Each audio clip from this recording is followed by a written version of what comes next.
Hello, good afternoon. Pwede ba tayong bumalik sa poster? Ang bilis eh.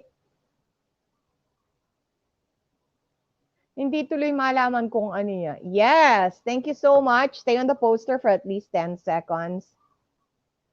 Salamat po at magandang hapon sa inyong lahat. Our topic is, how can we be happy sa ECQ? Is that even possible? Ayan, nakita na po ba yung poster? Thank you so much. How can we be happy sa ECQ? Posible ba yun? So magandang hapon po. I'm Dr. Ana York Bondoc. I am a pulmonologist, a critical care specialist, and an internist. Ang dami, no? Internal medicine, pulmonary medicine, and critical care. I'm also a psychologist by training.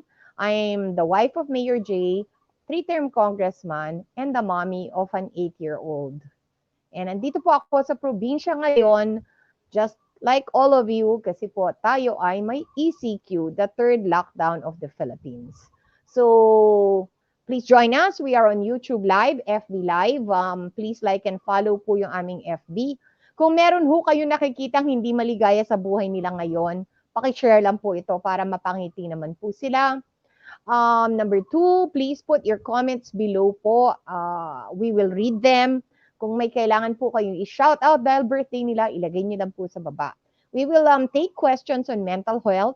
After that, questions po on COVID. And after that, lahat po ng questions na meron nyo, ilagay niyo na po sa baba. Okay, and I will ask this question for all of you who are listening today. Ano po ang nagpapaligaya sa inyo ngayong pangatlong lockdown? And please put them below and we will read them po. Okay, so let's start. Our letter today. Dear Doktora, how can I possibly be happy ngayong ECQ?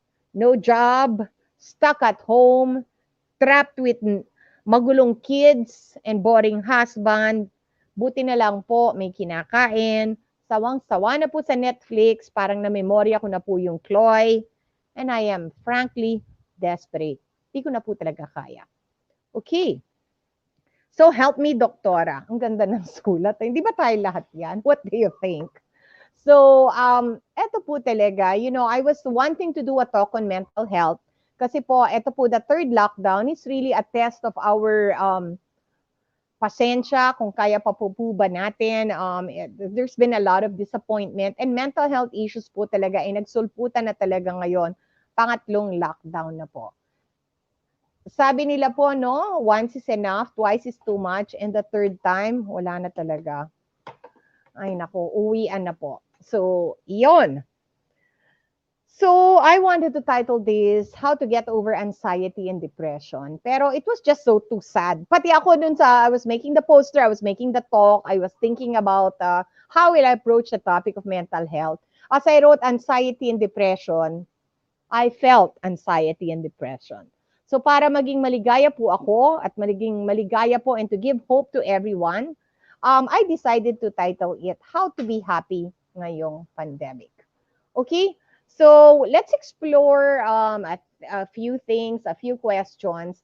And siguro po, instead of a lecture, let's do it po by commenting and reading comments and reacting po to them and giving advice. So, let's make this an interactive session. Tara po, let's read the first comment. I think one of the things that I asked is, what is making you happy ngayong lockdown na to? Number 1, more family time. Okay? Totoo yan. This is really, I think, the benefits of a pandemic ngayon. Well, definitely, yung sa mga magkahiwalay po yung bahay, no? Sa mga seniors po, a lot of people haven't seen their parents, okay? Pero ngayon na bakunahan na po yung parents, medyo naging mas komportable po tayo to see our parents at dalawin po sila. If you are locked down with your children, especially your teens, those going to college, marami pong nagsasabi sa atin na this is a time that they treasure. Kasi po, in a regular, sabihin na po natin walang lockdown, or the regular time or walang pandemic, the kids are going to school, busy-busy na po sila, the teenagers, they no longer have time for their parents. The kids, even if they're younger, they are busy with classes, they have homeworks, they have exams. So ito pong pagsasama-sama ng pamilya for the third time is really something that you should treasure. Kasi po, as we vaccinate more and more people, hopefully mag-open up na po ang ating society and people will hopefully be able to go back to what they knew before. And sabi nga nila, yung mga iba, you will not be seeing your kids anymore after this pandemic. So, i-treasure na lang po natin yung family time. But again, if balikan natin yung letter, no, too much family time. Sabi niya, magugulo daw yung mga kids and boring husband. Well, ganun ho talaga, no? The kids are gonna be cooped up. May bad points din naman po, no? It's really so difficult. Kawawa po sila, napalaya lang for a few weeks, then back into the house. If your husband is boring, what can I tell you? Huwag naman palitan. But try to do things that will make the situation less boring. Okay? Number 2 po, BTS, K-pop, and K-drama. Well, dinigay po lang ho yan just to be on trend. Pero ang ano po na talaga na dito is keeping yourself updated, learning something new, becoming interested in different things. So, if you're interested in music, if you're interested po in different cultures like Korean, wala naman pong masama doon. Basically, what it means is opening up yourself to new things. During this pandemic, this is a gift of time talaga eh, which we will never have had kung wala po talagang pandemic. So, sobrang busy lang po. Talagang ako, I would never have the time to do a vlog, daily pa man din. Sa dinami-dami po ng ginagawa ko sa araw-araw bago ng pandemic. So, opening up to yourself to new experiences, new trends, new things that you've never done before. If you've never done BTS, if you don't like K-drama, even though you memorized Chloe, okay, this is the time. So kung meron ho kayong gusto i-develop sa sarili nyo, take new classes, merong nag-master's degree, ganun po, open yourself up. That might help you to be happy or at least to develop less boring sa bahay. Okay, next. Exercise and keeping fit. Ikaw, Reina, my question to you. You're a mom. Do you exercise? Yeah. Yung Parang hina na boses. Diyos ko! Can you hear me, Doktora? Hindi, parang wag ganon. Like, yeah. Ganon. Anyway, what do I mean about exercise and keeping fit? Again, this is the gift of time. We interviewed po Mr. Marix Gaba who lost 70 pounds na itong pandemic because of the time na talagang dinevote po niya sa sarili niya, sa kanyang health. Sabi niya ngayon na yung oras. Pag hindi ka pa nagbago ngayon, hindi ka na magbabago forever and ever. And then they had the time. Ang dami po nagpo-post sa Instagram ngayon. Nagbubuhat, nagsiskip rope, ganun po, no? So, ako, sumasaya, which I didn't have the time to do before. So, yung anak ko po, nag-hiking and nagba-biking. Okay? Kung talagang wala kayong oras noon, ngayon may oras kayo, please try it. Instead of iPadding na lang po, tumakbo sa bahay, mag-keep fit. Kahit maliit ho yung place nyo, skipping rope is actually possible. Aerobics, Zoom, lahat po yan. Alagaan nyo po yung katawan nyo. Isa lang po yan, and ngayong pandemic na to, we realize how important this is. Again, sa mga obese, gusto ko lang ulitin, obesity po is one of the risk factors for serious COVID and is actually an A3 comorbidity. So, becoming fit, eating right, exercising, kailangan po yan. And they also give happy endorphins po sa katawan natin. Okay, next. Cooking and baking. Again, this is a way to show love and interest po sa pamilya nyo, no? Kung dati, just buy na lang the food, di ba? Kasi ang bilis ng panahon. We're all coming from the office, rushing home, wala na pong panahon. Ngayon na may panahon po, matuto ko yung magluto at mag-bake. And why would I say this? Okay? That includes number 3, or letter C. It is healthier to cook your own food. It is so much healthier to cook your own food po. Kung nakikita nyo po yung ginagawa sa mga restaurant, Diyos ko, mangingilabot kayo. Not because hindi sila malinis, but because of course, this is a business, they need to earn money, kailangan po malasak. And paano po nagiging malasa? from all sorts of additional ingredients like taba ng baboy, butter, magic sarap, and all of these things that we keep adding po, which are not actually the healthiest. So cook your own food, take charge of your health po. Baking, you know why baking is important? Meron ba sa inyo nagbe-bake, Miss Kat or Miss Reina? Me no. Me po, nung Ah, unang ECQ po, nagbe-bake po kami. Pero nung once I get here in the Philippines, di na po ako nakapag-bake. Medyo na-busy po Okay. kasi dito. Yeah. Okay po. Ako, I personally bake. And I took this advice, even before ECQ, I'm not a baker. I'm more of a cook talaga. Pero nagbe-bake ako. Alam mo kung bakit? I was told that if you like to buy baked goods, hindi daw ipagbabawal sa iyo yung brownies, cookies, and cakes. This is from a nutritionist, Not bawal. Not bawal. Pero ang challenge, ikaw ang magluluto. Okay, why would I say this again? Ako, I bake brownies, I make polvoron, I make cheesecake. Ang sasarap, ano? And then I also, ano pa ba ang ginawa ko? I made lemon squares nitong pandemic na to. And I made chocolate chip cookies. Yun ho, lahat ginawa ko. What did I learn from this experience? I learned that I can make it myself. But more than that, what I learned is, para ako nahimatay sa nung ako mismo yung ginagawa at nakita ko po yung amount of sugar and butter that literally went into this super masarap na creations. Okay?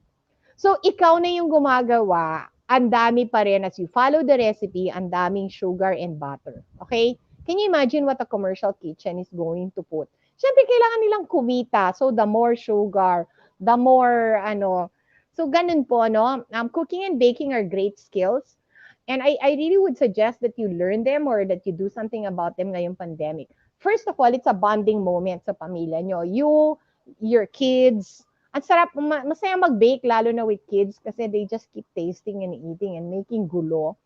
And part of the fun is may mahuhulog at may mababasag at may matatapon, including the dog is going into the kitchen, Wag, don't put your dog. But basically, cooking and baking is a way to bond, yet to learn about nutrition at the same time. Nakaka-happy po yan.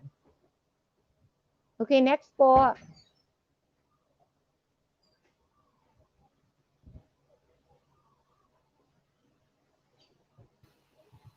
Being a Parang plantito naputol and being a na plantito and a plantita. plantita.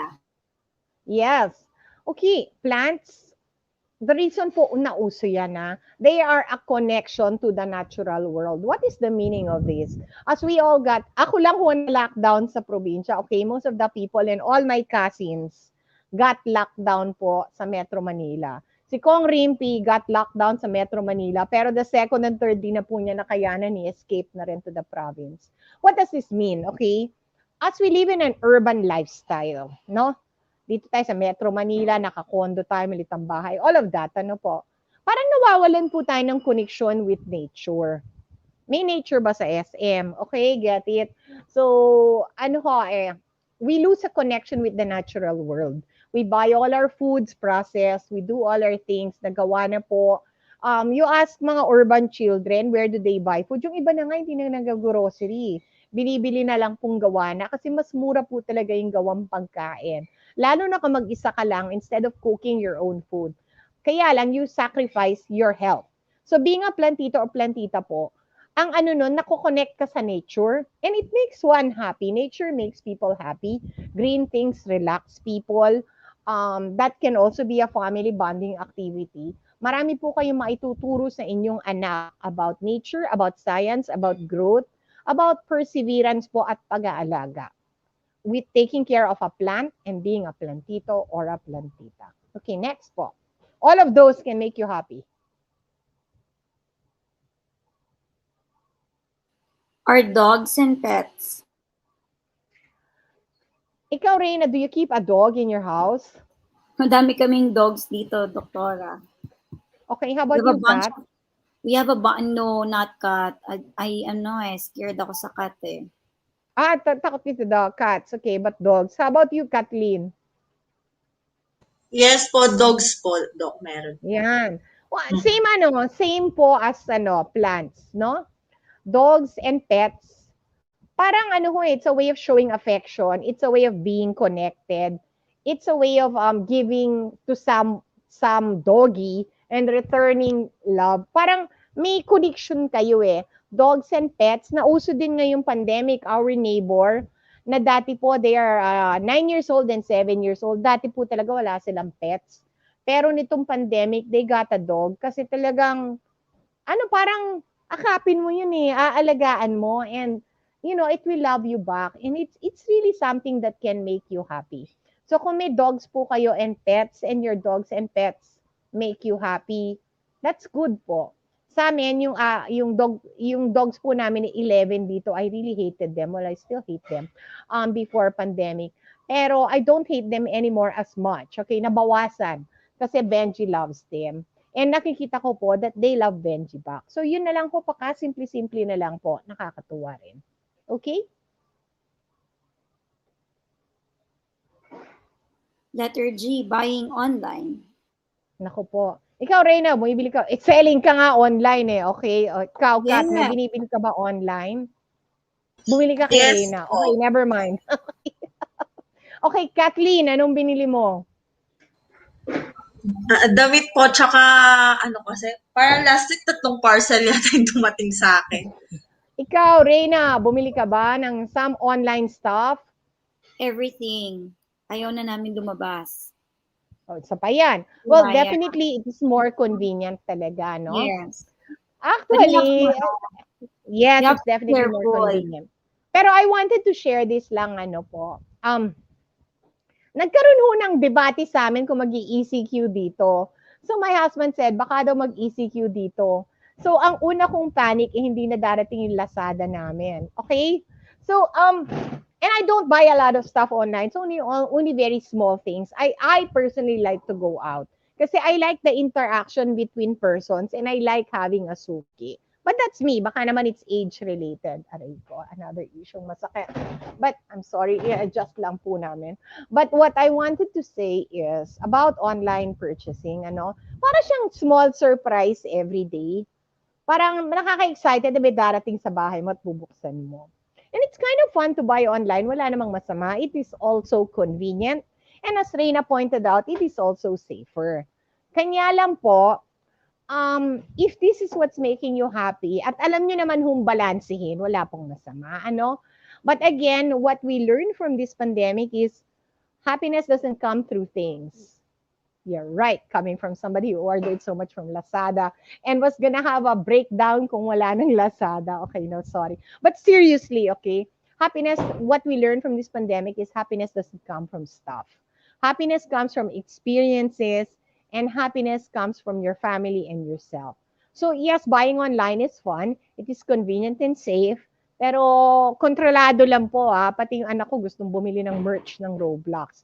Also be careful about kids buying kasi ang dami pong kung minsan nalalagay niyo yung credit card niyo, next thing you know, ginagamit po ng anak niyo yung inyong iPad or cellphone, So may nangyayari pong mga kasong ganon. So buying online is okay, it is safe, but again, things are not our ultimate source of happiness. Okay? Next po.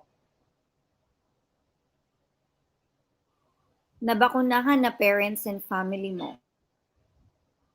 Okay, this is very, very important. And I think this is what's going to distinguish the third lockdown from the first and the second lockdown.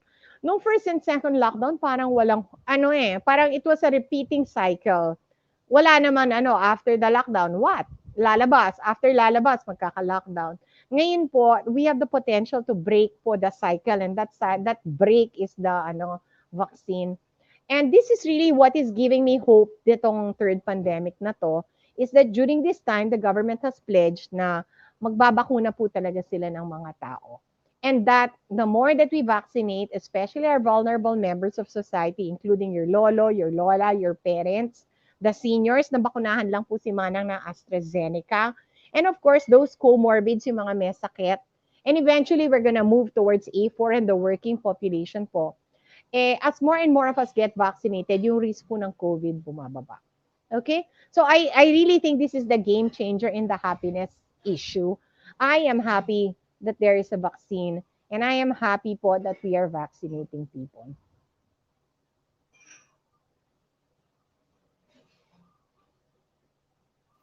Helping others. Ito sa akin talaga, one of the value that I found aside from the family and experiences is helping others. I find na ultimately po, ito po yung mas satisfying sa akin, yung imbes na tulungan mo yung sarili mo, of course, kasama na rin po yun, but caring for your employees, caring for your neighbors, caring for other people, and again, getting vaccinated is a way of helping others.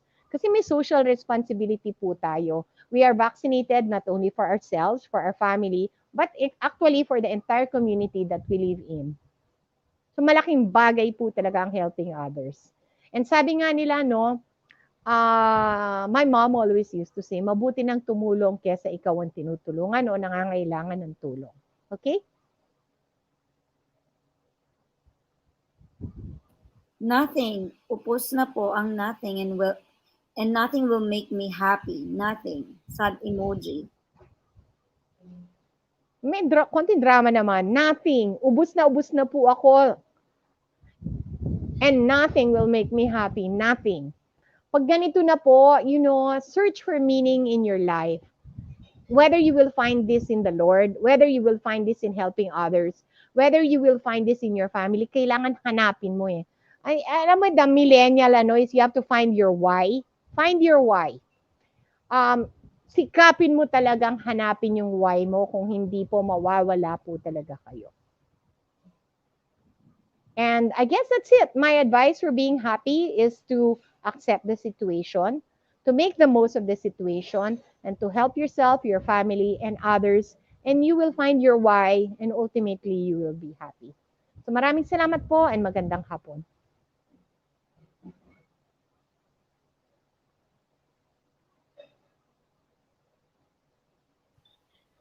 From Mr. Efren Kiambao, magandang hapon po, Doktora, and God bless po. Ingat lagi from San Jose, Sakulan, Macabebe, Pampanga.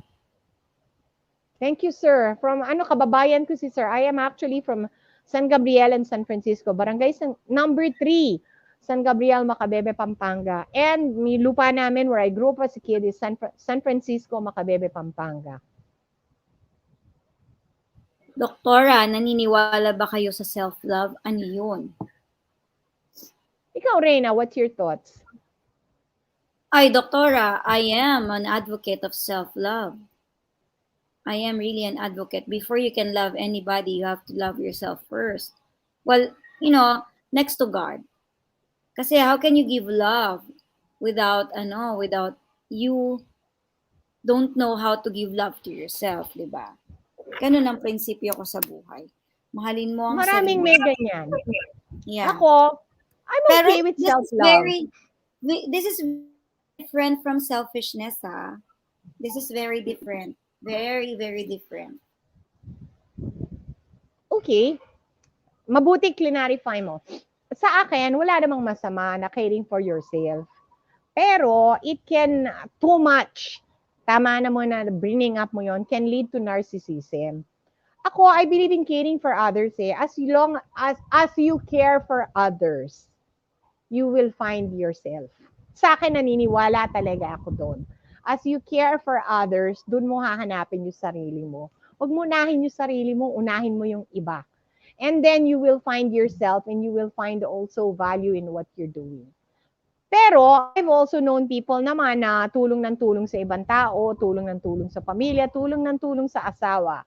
Tapos iniwanan and she was left with nothing. So meron na nagsasabi, keep something for yourself. Totoo din naman yun. Keep something for yourself. Do not give everything to your husband, not even to your kids.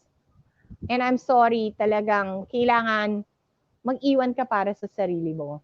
And alam mo na kaya mong itayo yung sarili mo. And later on, itatayo mo yung iba. But ako, I really, mas ako dun sa I'm really, hindi ako ma-self-love. Kasi nasa akin na yun eh. Ano pa kailangan ko? Sa akin lang, ha? But apparently, some people feel unworthy. You know what? You will find your worth in helping others. You will not find your worth in investigating yourself. Tumigil ka na. Go out and seek persons who have a situation worse than yours. Tulungan mo sila. And at the end of the day, you will find out that you have helped yourself also. Ako, I believe that eh. Hindi talaga ako doon sa biglang may pedicure self-love na yun. Ano yun? No, Sa doctora, akin, baka iba yung baka ano. naman I'm selling manicure and pedicure. Ibang No, issue no, yun no. ah. Ano siya? I found it, no, in a very hard way. Yung sinasabi niyo pong you can find self-love on others. That's generosity. That's really, really entirely different from having self-love. Self-love is taking care of yourself, not letting people abuse you, not letting people use you, not letting people. Kumbaga, there is a thin line, and you can give that same kind of love to others kapag alam mo kung paano mo yun ibigay sa sarili mo. And that's right, generosity comes next. Kumbaga, ganun po. And it's entirely different. The two are entirely different na. You give to others, that's generosity. But if you don't know how to give to yourself, that's not being generous to yourself. 'Di ba? Oo naman. Kaya nga sinabi ko, mag-iwan ka rin para sa sarili mo. Agree Kasi 100%. hindi pwedeng, eto lang for those who have husbands or boyfriends or significant others, you know what?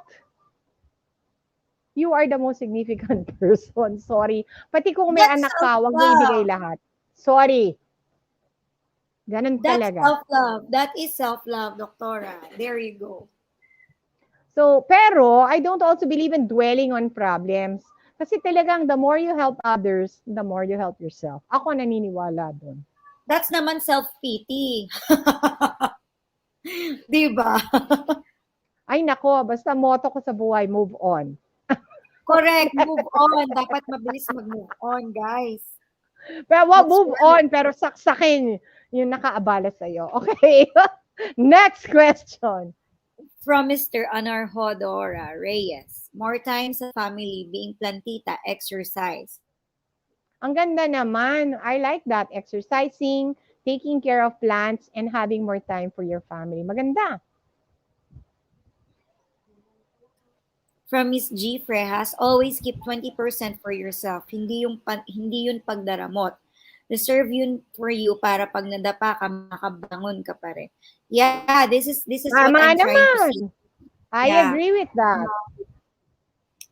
You invest to yourself while you're investing with others. I'm sorry, To other maraming naging people. doormat sa asawa nila. Then, nung iniwanan, wala na. Yun ang mas, Matuto kang yun, mabuhay na Doctora. sarili mo. Yes, yun. Wag naman tayong umabot sa ganun.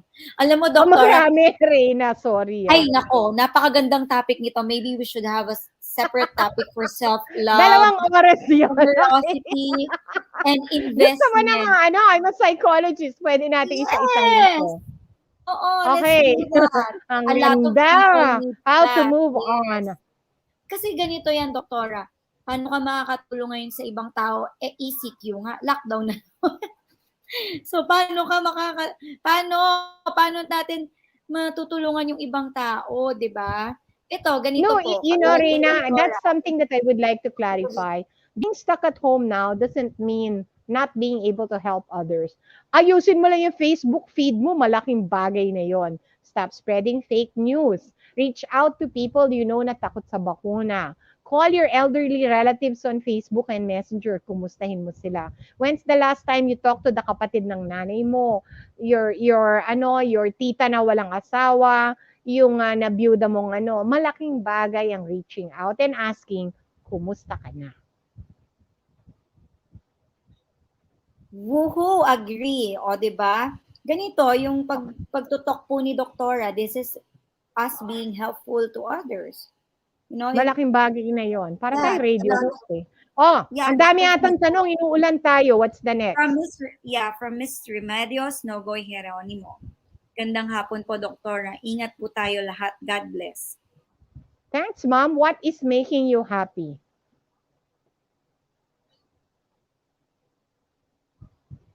From one of our viewer, Doctor, I can't stand my husband.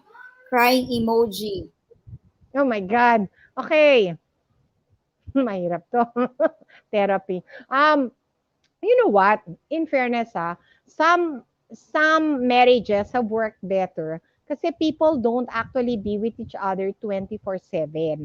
Kasi even though kahit mahal mo pa yung tao or what, tao lang is tao. So there will be things that will be annoying to you or na ayaw mong anahin. Ngayon, tinali kayong lahat sa isang kwarto. Para kayo na big brother eh. Even if you love someone, kung minsan hindi rin naman kaya nga I live in a 20 hectare lot, no, biro lang. But, sometimes a little break might be able to fix relationships po. Dati kasi, we go to the office, then we stay in the office, we talk to the office workers, maraming problema. Pag uwi natin, natutulog na lang tayo. Then we go back to work, and then we sleep. Ngayon, we are working from the home, ganoon. Nakakainis na talaga yung kaharap mo yung spouse mo 24/7. So, you know what? Sometimes a little vacation might be able to, to fix things. It, you know, kahit na mahal mo yung tao, yung pinagsama talaga, it can be very confining. And that's why actually we have jobs. That's why we have hobbies. That's why we have friends to escape from our spouses. Okay?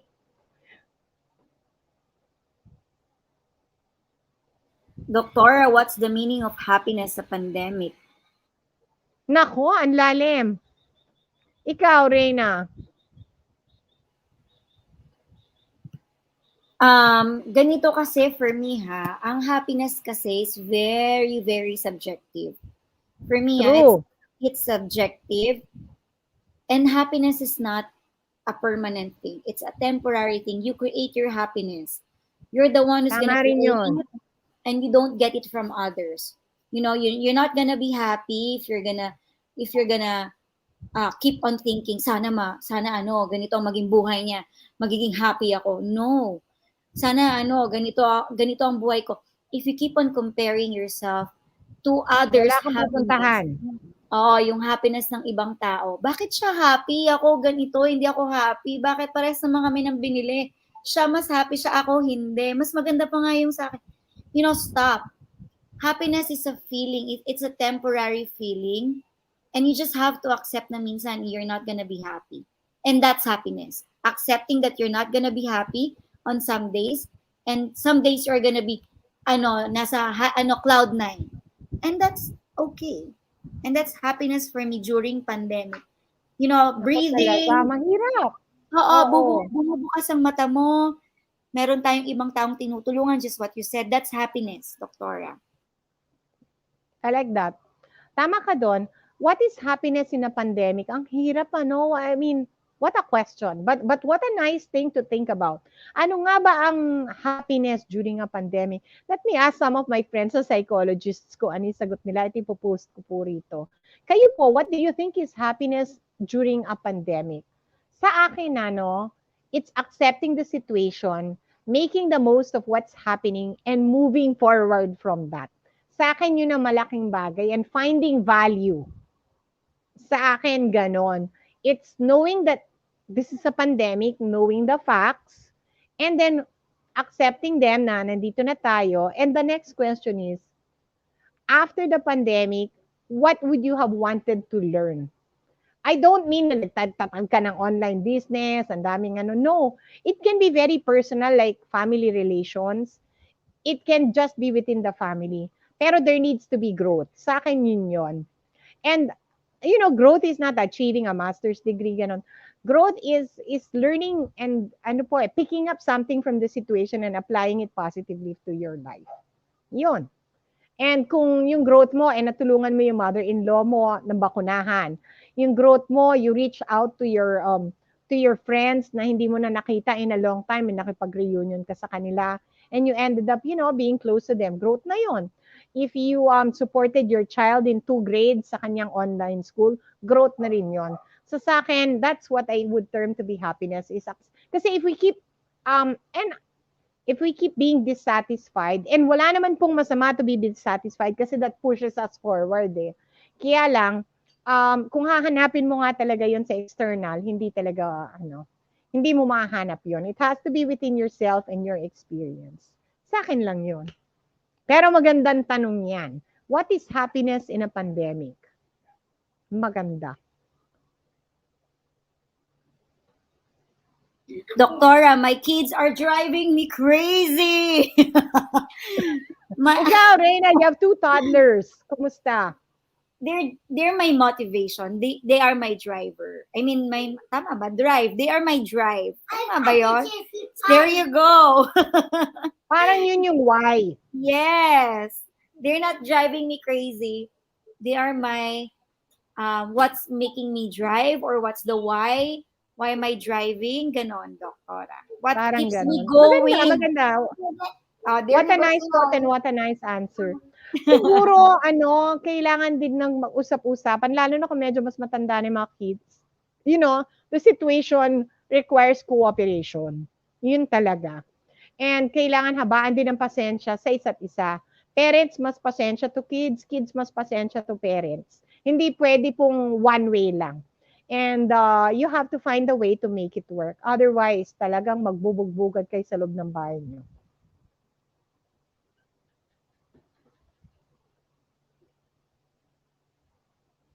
Doktora, how can I be happy when walang trabaho? Oo nga naman.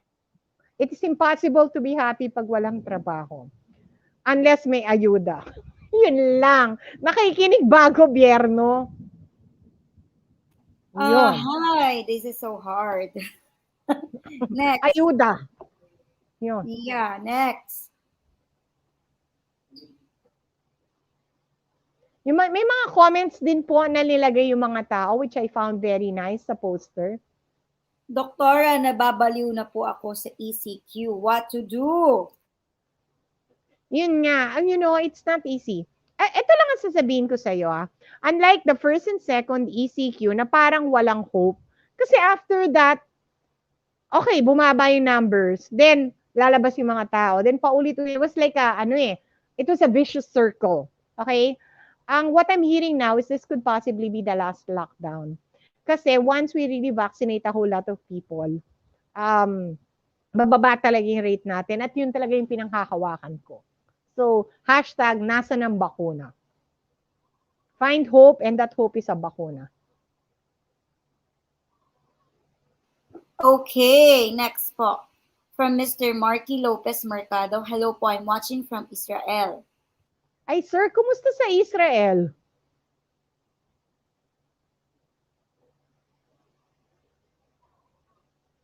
From Miss Nay Lopez Mercado, kailangan pong maging positive po lagi. Kahit anong hirap po dinadanas natin, matatapos din ang pandemya. Higit sa lahat, sumunod po tayo sa protocol. Thank you for sharing that. Yes. It's good to be positive in attitude, not positive in the PCR. And yes, you need to follow mask and social distancing. Mahirap po talaga, ma'am. I'm not one here to tell you na madali yung sitwasyon. Okay? But kailangan eh.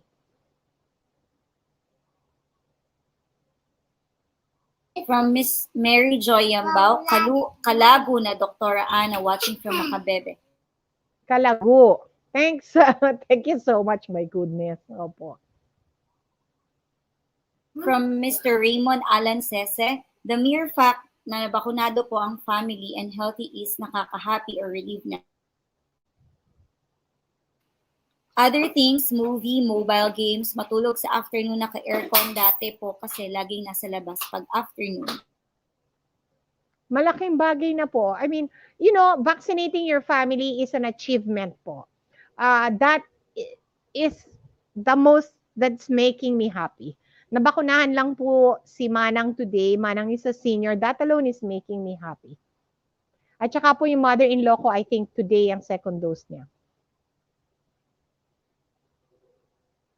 From Miss Riza Agustin, always bahay naman kami, Dok. Mag-asawa kasama si Bunso. Nag-aayos lang ng dapat paayusin sa bahay para may magawa. That is true. Good. Stay safe po. Okay, that's it. That's it, Doctora. Okay, so to everyone, it's a difficult time. I really chose this topic because I wanted to discuss mental health. I was going to write depression and anxiety, but I got depressed and anxious. Just go. So I decided to do a talk on happiness. So sa inyo po lahat, find your why and then move forward po and learn from the situation. That's all I can suggest. And again, trust in the Lord. Maraming maraming salamat po and magandang hapon.